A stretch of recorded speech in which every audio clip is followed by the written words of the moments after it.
عسلامة، مرحبا بكم. أمل السعيدي، مندوبة الرياضة النسائية، المندوبية الجهوية للشباب والرياضة بالكيف.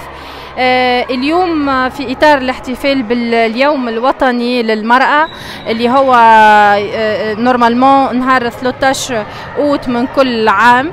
نحن اخترنا وأنه نبعدوا على 13 أوت اللي هو جور فيريي، واخترنا زاده أنه نشوفوا معتمديات ولاية الكيف اللي هي معتمدية الدهماني. لهنا الحقيقة الشريك معنا جمعية الأمل الرياضي بالدهماني اللي هي جمعية باهية برشا، حديثة العهد، ولكن أنشطتها ونتائجها ما شاء الله خارقة للعادة. فيها عنصر نسائي كبير برشا من شابات وفتيات ما شاء الله عليهم. أولياء الأمور كذلك، وليات الأمور الأمهات كيف الحضورهم ومتابعتهم لصغارهم شجعتنا باش أنه يكون النشاط لهنا. تعطلنا شوية ممكن خاطر كانت القاعة فما إشكالية في القاعة المغطاة في الدهماني، إشكالية ظهري متاع الماء والكل، تعطلنا عليها. ما صارش، صار معناها كل شيء في آخر لحظة الموافقة والكل. كيف ما تشوفوا الأجواء لهنا، المسابقات، عندنا ورشات توعوية، شركاء متاعنا الأسرة والعمران البشري. سلمى منصوري، اخصائيه نفسانيه بالمندوبيه الجهويه للصحه الانجابيه بالكيف. اليوم مع مدام امل جينا لاحياء العيد الوطني للمراه اللي هو ب 13 اوت. كانت نحن مشاركتنا بمداخله صحيه تخص المراه زاده والانجازات اللي وصلت لها المراه اليوم. الحقيقه هو الفضل مش لينا نحن وحدنا، الفضل العباد خدمه قبلنا، ونحن جينا باش نتموا معناها اللي خدموا هما. حاولنا باش نكونوا مع نساء باش نوضحوا لهم حاجات تخصهم على المستوى الصحي، على المستوى القانوني زاده، مش من غير ما ندخلوا باطناب في القانون، خاطر نحن اهل اختصاص صحي ماناش اهل اختصاص قانوني.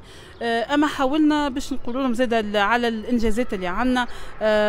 قلنا لهم اللي عندنا فضاء صديق للشباب اللي ينجموا يبعثوا له اولادهم. قلنا لهم اللي صحتهم تهمنا، واذا كان نحن دخلنا راهو على خاطر فما امباكت كبير على صحه المراه من الجانب الصحي والجانب النفسي كذلك.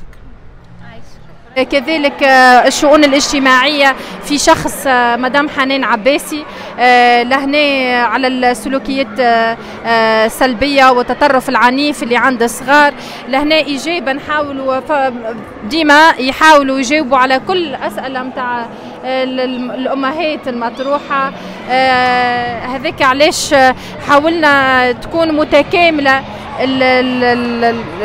النشاط يكون متكامل، مراوحة ما بين النشاط الرياضي وتفرهيد وجو للصغيرات سورتو الأمهات كيف تحصل الفايدة، ويكون فما حاجة معناها موجودة اللي هي تهم المرأة، مثلا قانون 58 حقوقها في صحتها، في الوضعيات الاجتماعية اللي تمر بها، في الحاجات هذه كلها. ذاك علاش حبينا يكون موجود ما بين نوفقوا ما بين الأسرة والعمران البشري والشؤون الاجتماعية. كذلك مشكورة راديو فريقة اللي موجود في الموعد ديما معنا لهنا، أساتذة التربية البدنية اللي هما اللي قاموا الحقيقة بكل شيء من الأنشطة، المتابعة، التنظيم وغيره. مختار الكوكي، مندوب رياضة مدنية تابع لمندوبية الشباب والرياضة بالكيف. جينا اليوم للمشاركة في اليوم للاحتفال باليوم الوطني للمرأة، اللي هذه تظاهرة تم إعدادها من طرف زميلة أمل السعيدي باسمي وباسم كل إطارات المندوبية الجهوية للشباب والرياضة، وعلى رأسهم السيد المندوب الجهوي. نقدموا بتحية شكر وتقدير لكل فتاة وكل امرأة تونسية تعمل بالفكر والساعد في بناء هذا الوطن. وكما قال شاعر صغير ولاد أحمد: نساء بلادي نساء ونصف.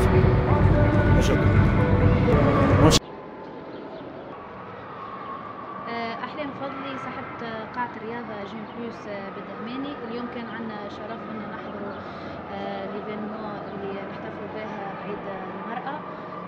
حاجة باهية برشا، حاجة تفيد المرأة التونسية، بالأخص المرأة اللي في الدهماني اللي تفتقر الحاجات كيف هكا. إن شاء الله كل عام والمرأة التونسية بخير، ونقول للنساء الكل حبوا رواحكم وموتوا لهم رواحكم.